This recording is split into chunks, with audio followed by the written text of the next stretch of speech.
Probably not too many questions I can ask given it's a diverse group of companies, but I'll start off with obviously Ukraine war created a volatile market in the raw materials sector and COVID impacted logistics. I'm guessing what were the impacts, opportunities and challenges during those times? And do they still persist now? I might start on that if you like. Switch up.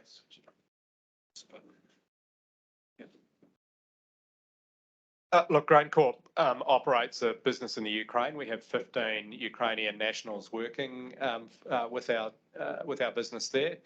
And first and foremost, it's been an incredibly, almost impossible to describe trauma for them and what they and their population have been through. As I touched on before, it has been a significant disruption to global supply of grain. But the Russian market is still finding its way, or the Russian grain is still finding its way to markets around the world, including Asia, but especially markets like Iran, Turkey and North Africa.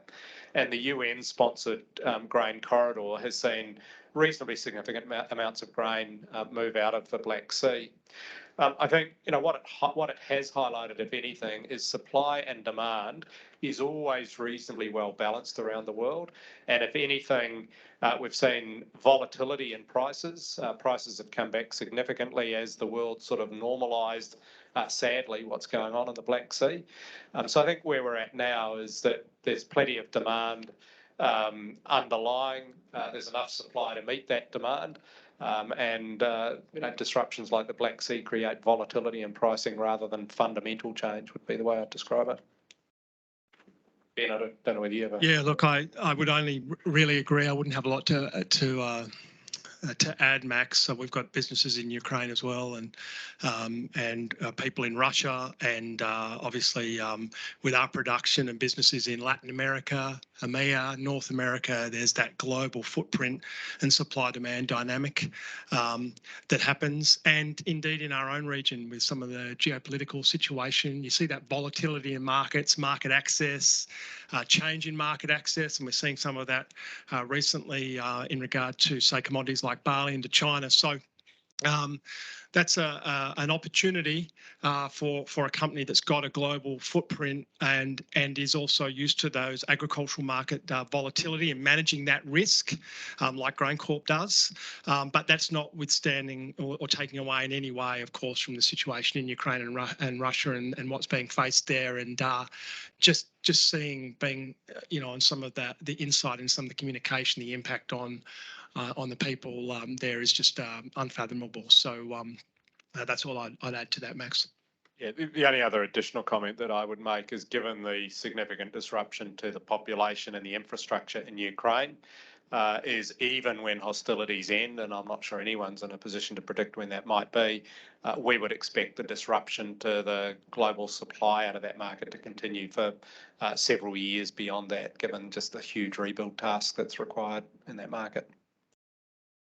Maybe just a quick comment, obviously echo what's been said about the horrible human toll, but if there was, I guess, a silver lining to higher commodity prices, I think that's encouraged more innovation and a greater focus on sustainability. So we think about our feed, we have a pelletized feed made up of a basket of more raw materials. We pay spot commodity price for that feed plus a margin. And so as some of these input prices have been more expensive, some of the novel ingredients, some of maybe the more sustainable ingredients and the innovation behind that, I think the commercial case for that has been stronger. And certainly some of the work that we've done on algal oil and insect meal, I think, is sort of benefiting from the higher basket of costs in other commodities. I also hear a lot of impact about AI and tech being imposed on agribusiness. Are you guys seeing that across your businesses, and have you implemented AI technology across your business? I've got the microphone on, so maybe go quickly. I think 12 months ago, I looked at AI and went, oh, that's interesting, and it might be coming at some point in the future. 12 months later, it's here today in our industry. We go out and part of managing cost of production and being sustainable is making sure that we know exactly how many pellets of feed we're giving to our fish, and that relies on knowing how many fish we've got in the pen and what the average weight of those fish is. And when we're talking about 50,000 or even 100,000 fish in the pen, that's difficult. So we go out and we count and we do sort of weight checks. What we've seen is the emergence of machine learning and artificial intelligence that uses cameras to record real time the movements and triangulate the, I guess, 3D images of the fish. And we've seen the really data companies rather than aquaculture companies take the lead here. So companies like Google X and data companies take the lead. And here today, 12 months on from thinking that it was years away, the latest version of that AI is predicting not just the numbers of fish, but also the weight of the fish in the water. 3 months after turning the cameras on and starting the machine learning, it's predicting both of those things with 97% accuracy, and that just blows my mind, to be honest. And that says that probably in the next year, we'll have cameras in all our pens. That's how quickly it's working. I'll just keep going and add to that exciting story. Aside from the operational efficiencies from technology and some of our back end systems, etc., I think just what's fascinating is with the technology that you're seeing now, particularly in that, where I'm close to at the moment, that sustainability space. It's just unbelievable what's happening out there.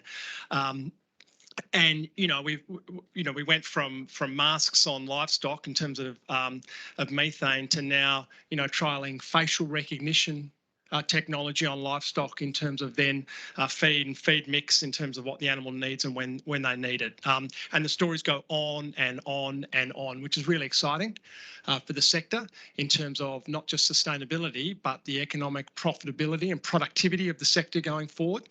And the other thing I think is really exciting is the attraction of talent into the sector, because it's such an interesting, exciting, purpose-driven sector. And I've been in the sector for some time, and I remember the time, and some people in this room might remember the time when people were trying to get out of agriculture. Smart people with a technology background were looking at opportunities in many other sectors around the community. And now I bet we do, and I bet you do too, we get a lot of phone calls from high-level technological people that want to come into the sector to be part of this. And I think that's really exciting. I think from Yumbah's perspective, what we're seeing is that there is definitely a high focus on using information in order to manage and to shift to a precision farming environment. So similar to Rob with cameras, we've got technology where we've got taking visual imaging of abalone as a means of trying to get more accurate, not just numbers, but body weight. So if you think about an animal that's sitting under a shell, a snail, which is what an abalone is, to translate and get the algorithms that can translate the shell dimension and give you a product weight at the end of the day, enables us to then focus more on what is the right tank to go and harvest to meet the customer need at a point in time.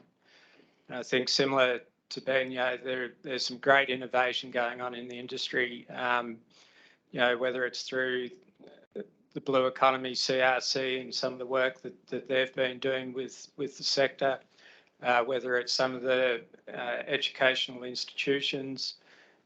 What it is doing is creating a whole range of new opportunities for people, as Ben indicated, so that we're no longer needing to just employ labourers, we're needing to employ those, but we also need to employ people that can think and understand and use information to create a competitive advantage. And I think from a GrainCorp context, we're using advanced analytics to drive performance through our processing division, to improve planning over the last couple of years in our grains division. That includes aspects of machine learning, and we'll do it over time.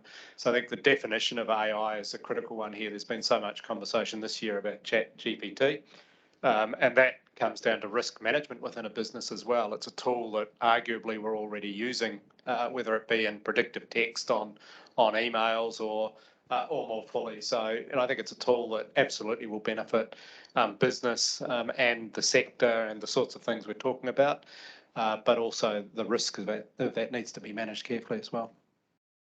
I have room for one question from the crowd. Cameron?